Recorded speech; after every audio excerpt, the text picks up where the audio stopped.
Welcome back to another episode of Biz Talk for TikTok. In today's episode, it's all about human resources. Yep, you heard that right. And don't go skipping this episode because you think it will be boring. No way. You are wrong. We're going to be bringing the party to human resources today. You may think HR is all about existing solely to protect the company you work for, or that they're simply a bureaucratic function of a business, or they're there to just hire and fire you. But today on the show, we are going to be debunking the misconceptions about HR, and they too can be the life of the party. And to help me do that, I'm going to introduce to you Lee Henderson.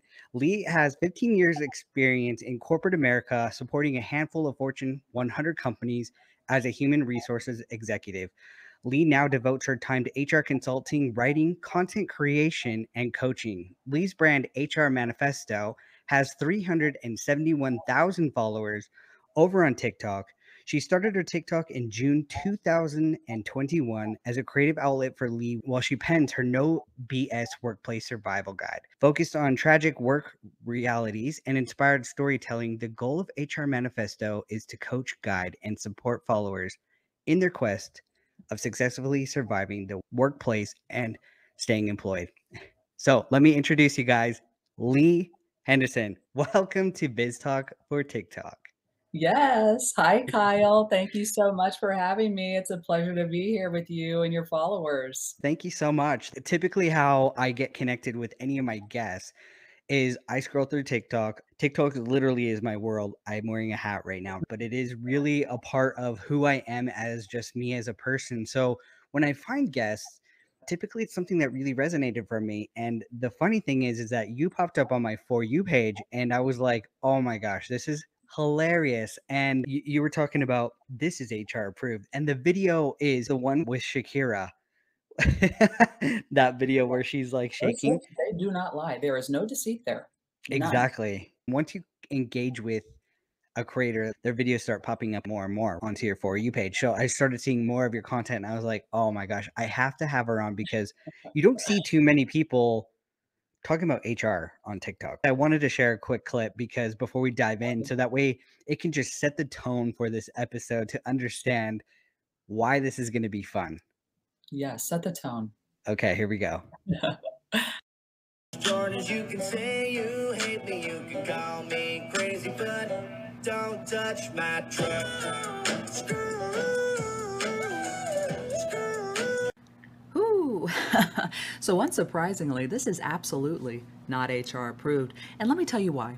Although they're utilizing one of the key concepts from my workplace survival guide for continuous employment known as FITFO, their application of this concept is completely wrong. Yet we still frown upon forklift foreplay all day, every day for safety reasons. And I don't know if you saw that backside fondling of the gas tank there, but that little thing is something we call flammable. Ooh.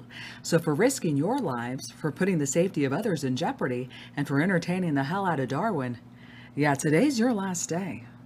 Hmm. Oh my gosh. The funny thing is people might think, "Oh, you're just gonna be coming on here to talk about HR in just such a, straightforward way," but no, you bring the fun to HR. Yeah, no, absolutely. I've had a lot of people reach out to me on TikTok, messages, comments, you name it. And they're like, gosh, we thought HR was stoic. We thought HR was stiff. We thought HR was lame or not Yeah, fun or bureaucratic, right? Some of the exactly. words that you use to open up the segment here. And it can be, but the reality is that the people doing HR are, guess what? They're people. They're people too, Right? right? We're not robots or Exactly. something. And we're also employees as well, right? So it sucks for us too, right? It can, we have bad days too. And so the reality with HR Manifesto is that, hey, this is me. This is my work reality. And I'm an HR professional, but God, I love it. So this is me sharing who I am and what I do professionally and really trying to shift perceptions on HR. And sometimes people avoid that part of a company. Like, "Oh, it's HR run." And, like, it's true, they're normal people. The funny thing is my mom is actually HR at her Oh, workplace. okay. Yeah. And I know my mom, and she's a party girl. She likes Okay. to get down, and it is Um, true. It can become like a little bit of an isolating position, I think, right? For people because they're just like avoid you and you're like, hello, I'm a human being too. I'm not just this robot sitting here and coming up with all these Absolutely. policies and making sure you're following all these things. So you're breaking those misconceptions and stereotypes about HR, and you're doing it in such a fun way that is really grasping the attention of TikTok.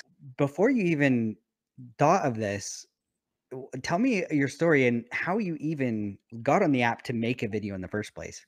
I'll tell you that HR Manifesto is 15 plus years in the making, hands down. When I first started my career, one of my first jobs was as a labor relations rep.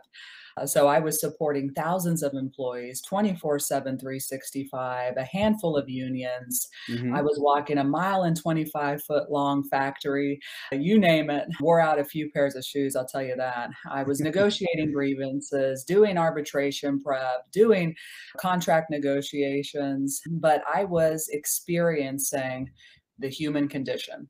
Right. In HR, Hmm. we say if you do labor relations, union relations, just the contentious nature of it, the fact you are always on call, having such a large population like that, and an old school manufacturing environment, you really earn a badge, an HR badge of honor, is what we Right. say. And so, very early in my career, there I am, just tossed into this male dominated environment and culture. And I'm that poor schmuck, literally, I'm not even kidding, breaking up fights between grown men, having grown men cry on my shoulder at times.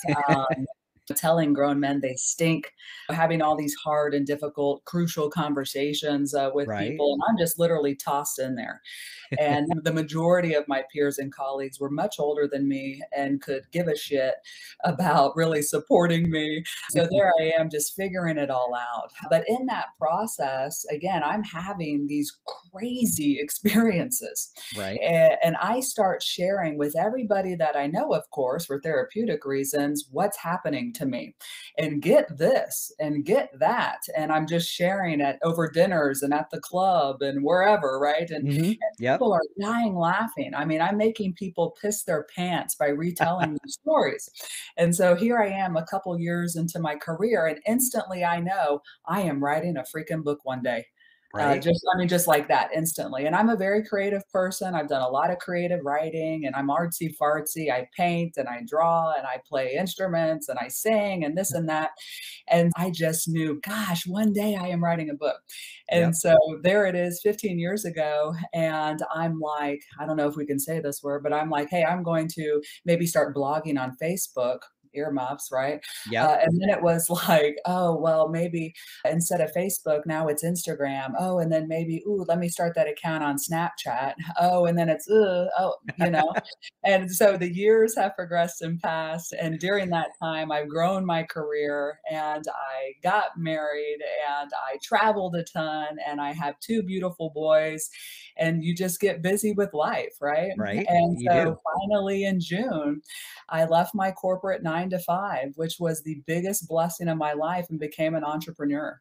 That's And awesome. and so HR Manifesto was born. And the whole purpose of HR Manifesto, and I'm not even kidding, was to test material, was to share the stories that I had been sharing at dinner parties I love that. and on the phone and on FaceTimes and Zooms and whatever, in meetings, as small Yeah. talk. I mean, just 15 years worth of stories. I just started sharing them on TikTok to just test material for my book, That's so which is cool. that Workplace Survival Guide for Continuous Employment. And I just wanted to know, hey, the people in my circle and in my life, they think this shit's funny. Would TikTok, does the world, like, do people want this book, right? Is this Yeah, fun? exactly. Entertaining? And so that's how HR Manifesto was born in June. And in fact, I think today, or maybe it was yesterday, is my 4-month anniversary of HR Manifesto. Oh, So, wow, congratulations uh, and the success. So I love that because I teach other people, creators, people that are looking to grow their personal brand and saying TikTok's a great way to get some feedback from your audience about maybe some ideas you have. And it's a great place to test and trial new things because that might not have worked. And then you can try something else and see if that works and things like that. But now you have a really clear understanding and saying, you know what?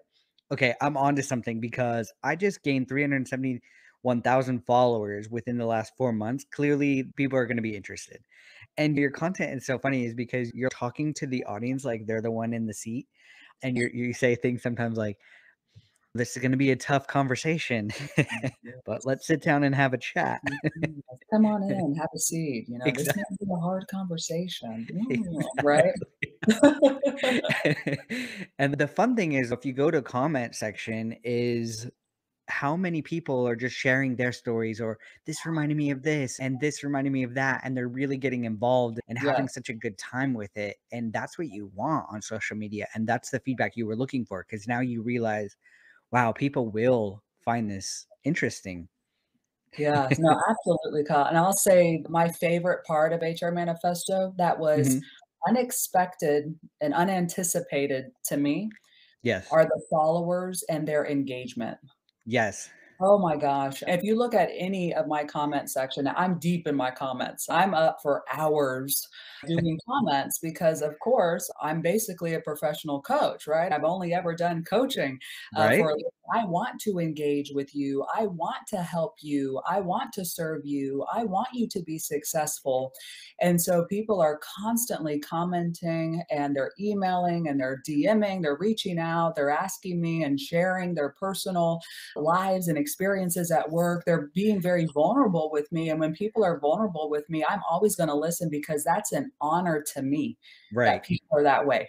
I love Right. that. That's how I view it professionally. That is an honor for me that I get to hear what they're suffering through or what they're celebrating. And so I am constantly in the comments. I try as hard as it is, respond to each and every one, but that has been the greatest joy, unexpectedly in HR Manifesto, the way people have opened up very genuinely and authentically to me, which I Mhm. appreciate because that's what I'm putting out to them. These Right. are actual real experiences of either mine that I've gone through or that I have seen or witnessed with my colleagues and supported or friends that have had these scenarios and situations happen to them. And now I get, to recount them for Yeah. an audience. But that has been the best part, are people really engaging and connecting with the content. What a gift. Yeah, right? How fun is that? Because Love it. that's what everybody kind of hopes to have for their content is a ton of engagement, and you really are getting that, which is so humbling. And people are vulnerable. That's one thing I do notice about TikTok is that people are very vulnerable on there. They're willing to show a piece of themselves more so than they were because the Instagram world is like that fake persona. You can't share those things because heaven forbid you share that stuff. It's only got to be the perfect stuff where on TikTok, you're able to be real and a human being, which is so exciting. And that's what you're doing as well is sharing your content and sharing that people in this situation are real people as well and that they're fun, which is so cool. I'm going to your TikTok channel right now, which you're almost at 372,000 by the way. Just you're so close.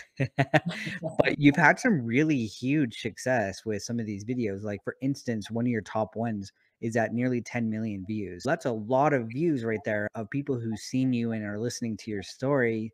Did you ever imagine not only having 371,000 followers, but being able to get videos that hit 10 million view numbers? No. I mean, who does, right? I Yeah. think, anyone who's putting themselves out there in that way, I think you're hopeful, but it had never been my purpose, right? It had not been Mhm. my purpose for creating content to have a viral video. I was always like, God, I'm hopeful for one, and that would be fantastic, only because I would want someone to see my content and maybe learn from it. Right? But my purpose for doing HR Manifesto, quite frankly, is to coach people. And so here's where I'll get nerdy for a second that, Yeah. you may feel entertained by my content. You may think I'm funny, which is fantastic, but I am low key or very obviously, it depends on the video, coaching in every single one of those videos. All of those videos in HR Manifesto are creating a narrative for me. Just know that it's very thoughtful and strategic from me, the creator. Interesting. It's not Okay. me being very flippant about what I post. It's very thoughtful content. And the fact that I am coaching through these videos. Sometimes I'm the protagonist, and sometimes I'm the antagonist, and I'm the bad boss character with the big glasses, and I'm this, and I'm the bad guy, and then I'm the good Right. guy, and then maybe I'm doing something with an audio that I'm just mouthing something, so I'm not really talking, or I'm doing a whole role play. Oh, I'm doing all sorts of different things, but I am low key, or again, very optically, obviously coaching in every single one of my videos.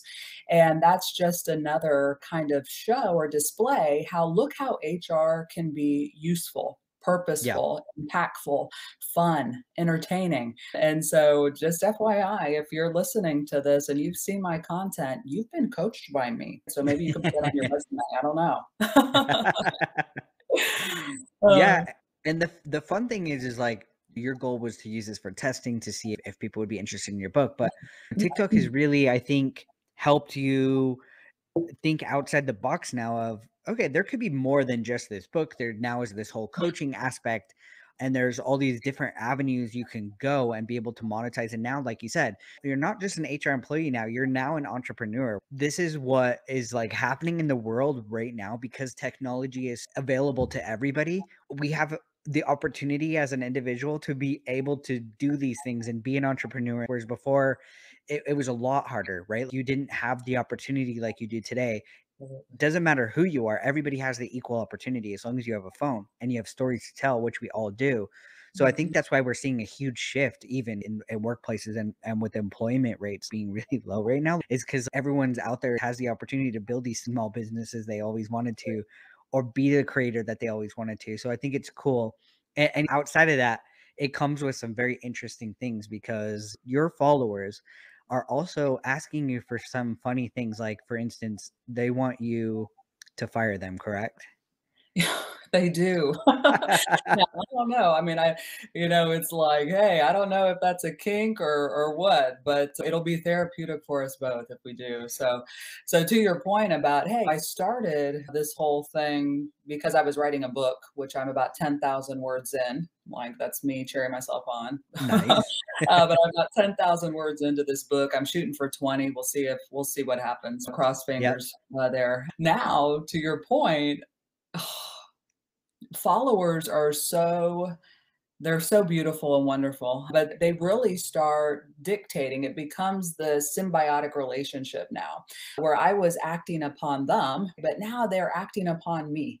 And it has completely taken me aback because, again, that's one thing I wasn't expecting. I'm not an actor.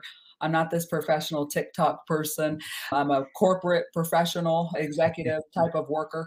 And so I could never have anticipated that, hey, that I was just testing material. And now my followers are like, we want coaching from you, one-on-one virtual. Okay, well, I have that set up. You can email me at hrmanifesto@gmail.com. And yes, you can be coached by me. We can get a session. And then it's like, oh, well, I want HR consulting support for my small business. Okay, well, yeah, reach out. And then it's to your point, it's, hey, can you fire me? So now I'm signing up. Cameo just accepted me this morning. And so, yeah, let me sign up with Cameo and let me get out there because I've had hundreds of you literally ask me to tell you that, yeah, it's your last day. Yeah, today's your last day. Like you want me to fire you. Maybe you want to send it to your boss, right? Or I did fire you. Maybe you want to send it to your friend. Who knows what?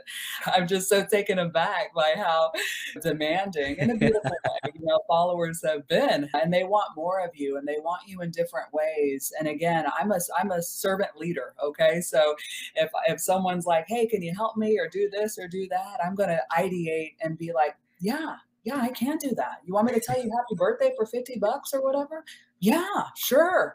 You know, so why the hell not? You get Right? pleasure from it.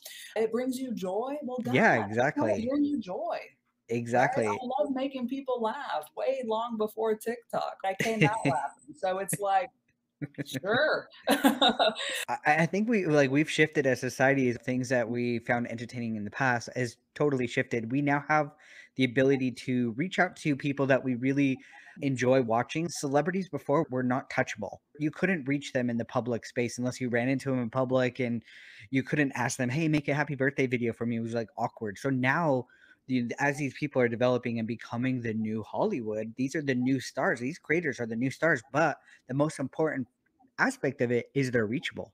And that's why it's so powerful, and it's really changing the whole world, is because the reachability, and people feel they have a connection because they do have that chance to be commented back by their favorite star. Yeah, Or there's an opportunity for them to say, I spent some money because I know it takes you time, but can I get a happy birthday video? And it's not uncommon to be able to get that now, which is yeah, so cool.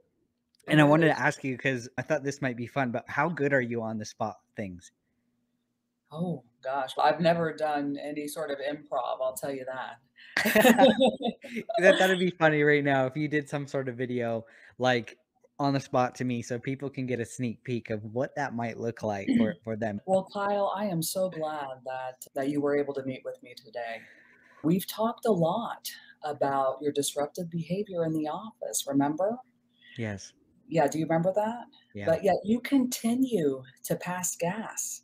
Oh, it is not good. It's actually creating a toxic work environment for those around you, literally and physically, if you catch me. In fact, it's hard to be with you now. Yeah, today's your last day. Mm. I should have put on my glasses, like my HR glasses, which are real glasses, FYI. That's I awesome. can see you better. But They're there not you a prop you just go. bought.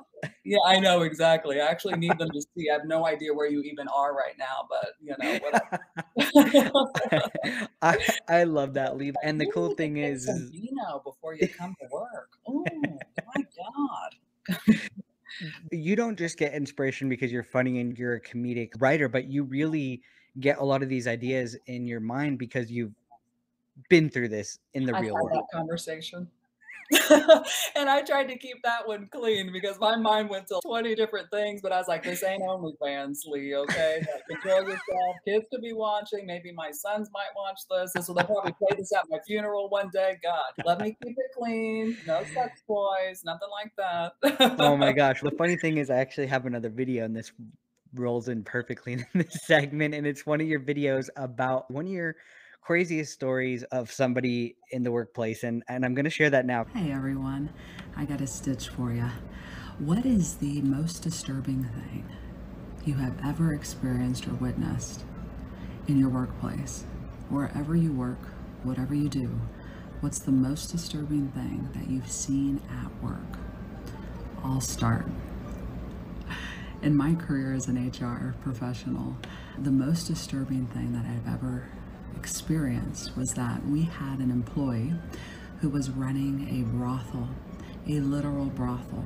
So imagine your workplace and imagine somebody operating a brothel inside its walls.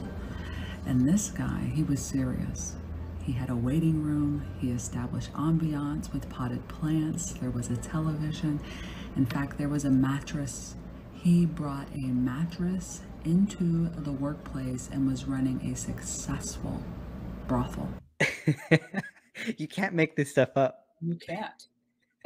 You can't. And that's one of probably a handful of most asked, frequently asked questions is, Mhm. "Hey, is this based on true life?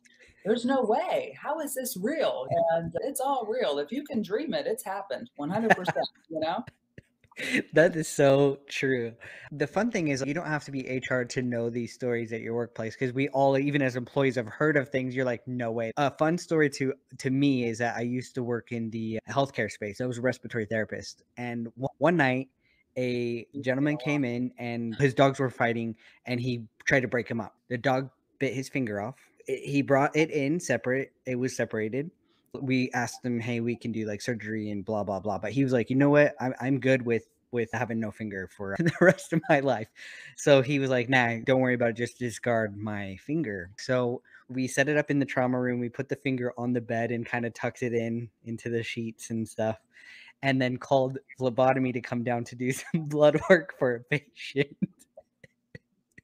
And they walked in, they're like, "Where's the patient?" And we said, "It's laying in bed." And it was hilarious, but word got out, obviously, to HR, and that was not an appropriate thing. So I'm wondering,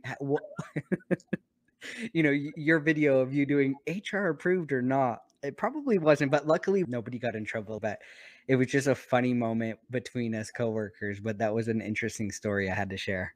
Oh, yeah. There's thousands of stories. What I'll share too with everybody is that the reality is that we bring our whole selves to the office. Yeah. We bring the good and we bring the bad and we bring the narcissism and we bring the joy and we just bring our whole selves to the office. People don't come to work in pieces. That's the biggest takeaway of my career, if I Yeah. had to name one. And so I am witnessing the full scale of the human condition every day at work because of what I choose to do for a living. And I'll tell you, it's really something else. But it's also been such a privilege for me to be able to be there for people in that way, right? Yeah. To be there for families that maybe are going through a death, or people that are celebrating promotions, people that are welcoming new babies or adoptions, which is beautiful, people that are transitioning to their true selves, which is Right. wonderful to help people through that process. I've had that, again, privilege to experience just the full gamut of the human condition and really be able to connect with whole people. We don't go anywhere in pieces. We're not robots. Most of us, the majority, 95%, if I had to guess, are on our best behavior, right? We're putting our Hmm. best foot forward. No one wants to fail at their job. It's very Right. rare. No one's trying to screw you or screw the business. It's a very small percentage that does that, very small. Yeah. And it's wonderful to be able to be in this role and have a calling for this and support people in their good, bad, and ugly. Now, my style, because again, I'm who I am and I'm an employee too. Hmm. If you would have, if somebody would have called me about that story you shared, Kyle, I probably would have, giggled alongside of y'all. I Yeah. would have said, "Hey, remember per policy, whatever," but OMG. Right? I mean, because I do approach things with grace. I live in gray. And I'd say the people that aren't great at HR are the people that are really super black and white. Some roles have to be, but what I've done, there's so many HR specialties where I specialize in HR and kind of the business partner world and client support world. I don't have to be black and white. I can live in kind of this gray, which means, hey, I can give grace where grace is needed. Hey, I can think really objectively about things and I don't have to always be so stiff. I can take things with a grain of salt. I can take a joke, which is fantastic, right? I want humor and joy in the workplace because guess what? That's what I want in my life. And work Yeah. is also an extension of life, right? Right. So why am I going to shut down my smiles when I walk through the door? I want to work a place where I can still continue to be my authentic, true self apologetically and Yeah. really enjoy it and have others enjoy me and me enjoy them, Yeah. right? Exactly. So I wouldn't. Exactly. Luckily in that situation too, the HR lady, she'd come and hang out with us and stuff like that. She laughed, but she said, "Off the record, I do have to mention policies and things like that." And we said, "Look, we understand." But she Yeah, did say, "Look, like that was funny, and but it just got brought to my attention. So as my job, I have to remind you guys." And we were like, "Sure." I like to share this, even though it kind of goes along with things, but in that workplace, what I loved is we had a policy in place that you had to smile and start a conversation. Hello, good morning, how are you? Within 5 feet of every single person that walked by. So there was no phones, like unless it was emergency, it was a hospital. So some people had pagers and they were on the run. But if it looked like you were casually walking through, you weren't allowed to look down and walk and things like that. You had to actually engage and acknowledge people. And that was the first place that we ever had that. But the conversations you would have, and you'd actually meet every single employee in the place and learn about each other and just have each other's back. To be able to work there was a waiting list. And there was people that have worked there for 30 years, and there's people that are like literally on the brink of death, but they're not even quitting because they love to like work there. So that was like such a fun, positive thing to just add for people listening. And that's just something like I yes. wish all places would add that to their workplaces. I love positive, wonderful cultures. I do. Mhm. When people complain about HR, first off, my thought is, oh, you're probably that 5% that most HR professionals have to spend 80% of their time with because you're having sex at work or sex with yourself, right? So you're part of that 5% that just does whatever they want or is breaking the rules. And anyone that holds you accountable, you're mad at, right? And so Hmm. HR would be one of those people. So instantly, when I get a comment on TikTok or a message that's, I hate HR and expletive, expletive, expletive, expletive, my first thought is, oh my goodness, you're probably struggling at work for whatever reason. Hurt people, right? And Right. so I feel bad for those folks that unfortunately experience that. But part of the reason for that is because they're probably in a culture that's not people focused, that's not great. Hmm. And really, HR isn't to blame for that because culture starts at the top, right? They're Yeah. reinforcing that because they have to 100%. do their jobs, but they're being told what those policies are and to go hard on people and to not give Right. grace and to whatever. And so people like that gravitate to cultures like that. Yep. Right. So that's just how that works. Culture is just a collection of behaviors that we tolerate in an organization. And so you need to go to an organization that, like you described, if that's what Hmm. makes your heart sing, you want to smile and you want to talk to people and get to know people. Yeah. You try and seek out those very positive people focused cultures instead of those more maybe toxic cultures. Yes. To you, it's very subjective because remember, someone's toxic culture could be someone's perfect culture because it's Hmm. rewarding them in some way, right? So That's very true. subjective. So you just go where your heart leads you and where you're most comfortable and fit. But that's Exactly. different for everybody. That's true. Some people, they follow the money, but then when you're in the place, you're like, I don't care. Because I've been in that situation where I'm making good money and I'm Yeah, like, I don't care about the money because I hate it here. So I'd rather find a culture that fits if I was going to stay in the corporate world, which I'm grateful to be out of it, to be honest. But if I was, let's say, to go back, I would follow culture over money. 100%. It's Yeah, all about fit because that's the number one reason why people leave is that lack of fit. And then second is exactly. their manager and their lack Right. of advocacy, right? So it's not going to work. I think money is like seventh on the list all the Yeah, time. yeah, So it's exactly. It's hilarious. Like in the beginning, it sounds exciting, and then, but yeah, and then you realize when you're there, you're like, screw the money. I hate this oh, place. I know. Yes. Oh. You've built your TikTok and you're building a personal brand. And I'm just looking to see if you have any advice or any tips for developing your brand on TikTok for others listening. I do, yeah, and I'll do a shameless plug here. I'm gonna start building coaching Absolutely. content on YouTube. And so YouTube is a place that's really undiscovered for me. I think I have maybe 100 followers over there. I focused on TikTok first because, again, I was just getting the joy of acting for you all. I do love to act. Growing up, all my teachers told me I should be a comedian. So I do enjoy that. I can use my expressive face for good instead of evil at the office. But I started then focusing on Instagram and I'm just recycling TikToks really. Hmm. And for the audience that isn't on TikTok yet. Right. Yeah. And so mostly millennials over there hanging out. And I've started to put some memes on there and I'll build that out more so people can more personally know me. If you're following me on TikTok and you're like, what is she doing on the weekends or what is she about? Well, there's where I'm sharing some of that. Right and Right. things that I'm up to. And so I want to figure out YouTube. And so many people have asked for coaching content and so many of my followers are asking all the same questions. And I find myself either coaching them live or coaching them through comments or coaching them through DMs, like Mhm. long lists of coaching. I'm sharing the same things. They're having the same struggles. And so I'm going to pull that into 7 to 12 minute YouTube kind of bite sized coachings, but in my Mhm. style, because I'm Yep. not going to lecture you. I'm going to talk philosophically about something. I'm then going to break it down a little bit, but I'm not going to be all, preachy. This is my style. I'm going to share the way you all are used to seeing me. And so I'm going to build some content out there. Just a couple of things. And why I mention that is because So many people have asked me, "How did you do it with HR Manifesto?" Right? Hmm. It feels so authentic. It feels so real because it is. I'm being Hmm. apologetically who I am. Yeah. But how did you get to this follower level so quickly? And so I did put together kind of like this top 10 suggestions. I can't help myself but to coach people. So I put together this list. I thought about it. I got very thoughtful. God, what did I do? What did I focus on?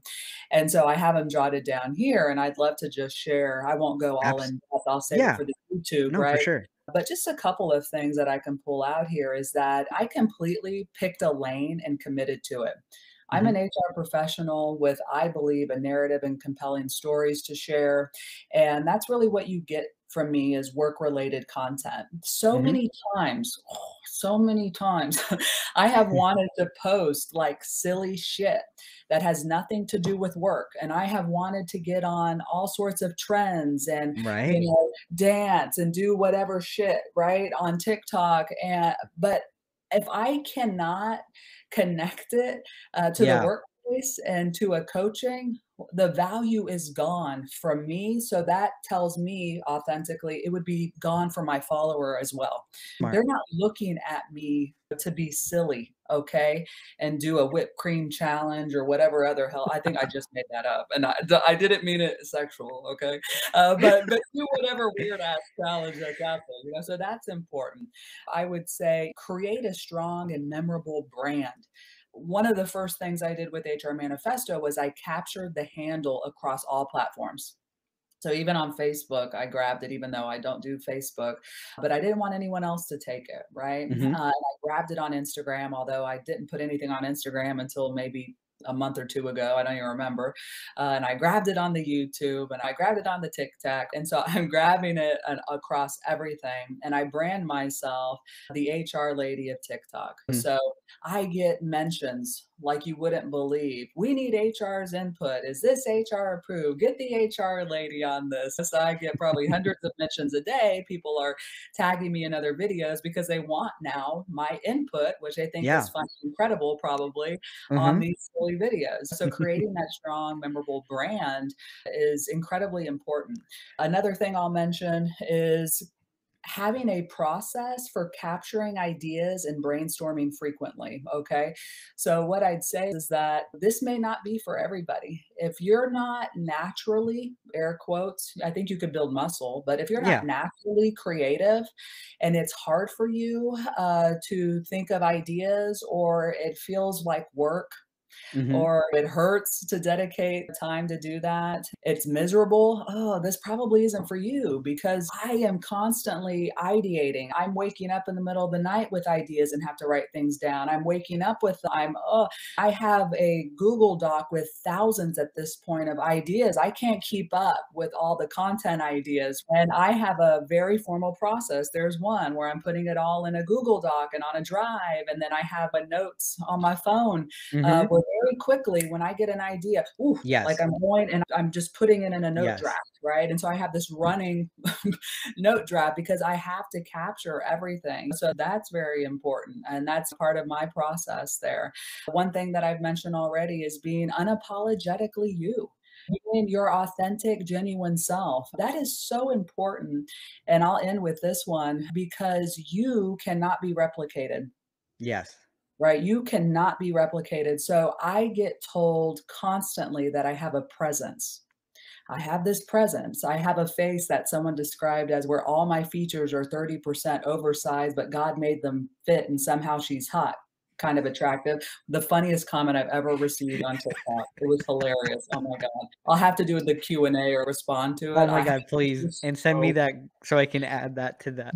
so funny. She's like, the guy said something like, "Oh my god, she's hot in this. All of her features are 30% over exaggerated, but God made them fit and attractive." Anyway, people say I have this presence about me, but really what it is that they haven't seen me yet. They haven't experienced me yet, and that's Mhm. because I'm not trying to be somebody else. This is actually my voice. I meant to apologize at the beginning. "Sorry, this is literally my voice." People think it's fake on the TikTok.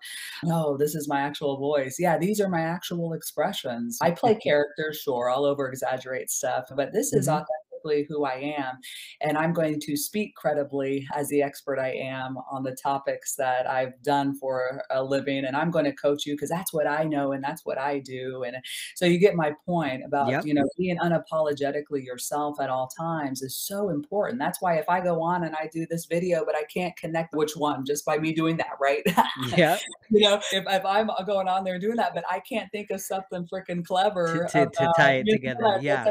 then that's not me. Yeah. It's not Mhm. me. And Yep. so, the content that makes me the happiest and brings me the most joy that I put out there is where, man, they're hearing my ugly laugh or they're seeing my weird expression or, Right. yeah, I have wrinkles. I'm 39. All these things. I'm being authentically myself at all Exactly. times. And that's the space I know. That's the space I love. That's the space I own and occupy. And no one else can take that from me. So I whether love you that. all follow me or I get likes or whatever, I am true to my content. It means something to me. It brings value to me. And I just hope that it brings value to you, right? I Because that's I my love whole. that. I love that, Lee. Like, those are such great tips, and I think a lot of people can learn from it. I love that you mentioned even if it doesn't feel right, it might not be a good fit because it is true. If it becomes a work, that's where people quit, and maybe there's going to be something out there for you that you can look to do. And now people might be hyped up, excited, and really wanting to learn more from you. So this leads to be able to segue into tell me everywhere that people can follow you to learn more. Well, first off, I suck at self-promotion. I think I told you that off to the side. And I am not kidding. Like 100 people asked for merch like 3 months ago, and I went out and I learned how to do it. I studied e-commerce. I created all this and I have merch. And then I told nobody that I have merch. And so I still have it. I just did for the first Right? time. I'm so lame. I've had a few handfuls of orders, but I never advertise. So you can find me at my website, thehrmanifesto.com. That's where I have some insight on the types of coaching that I do. You could reach out to me for HR consulting, speaking engagements, voice work. I've had a few people do that as well. I'm on Instagram. I'm building out that YouTube. And of course, my home channel is the Tic Tac, which I call it in my Spice Girl millennial way. Yeah, I definitely have that merge. And then I mentioned earlier, I'm going to set up that Cameo because everyone Mhm. wants me to fire them or do their resignation for them, which would be fantastic. I would love to do your resignation video for you, for your boss. But to your previous point, Kyle, which is a great one, I'm completely approachable and accessible, which is Awesome. good and bad. But you are absolutely welcome at any time to schedule a coaching sesh. Just reach out if you want some Okay. advice. I'm here for Absolutely. you. And then I feel like I'm here to serve you all just like I would in my HR capacity. That's awesome. I made it really easy because some of you are going to be sitting on the edge of your seat and trying to find this. So all you have to do is go to the description notes of this podcast episode and click the links that are associated there to be able to go straight over to learn about Lee and on HR Manifesto and be able to book a session with her or just be able to learn more from her or have a good laugh for your day. Lee, I appreciate you so much and thank you for taking the time on the show. This was so much fun and Yes. definitely a different vibe than some of the other guests I've had on. And people are going to be laughing their ass off this whole episode. And I thank you so much for bringing that value and that fun to this episode. Well, you are so welcome. And I appreciate you and all the work that you do. So thank you for the invitation, Kyle. It's been so much fun. Absolutely. Thank you so much. Take care.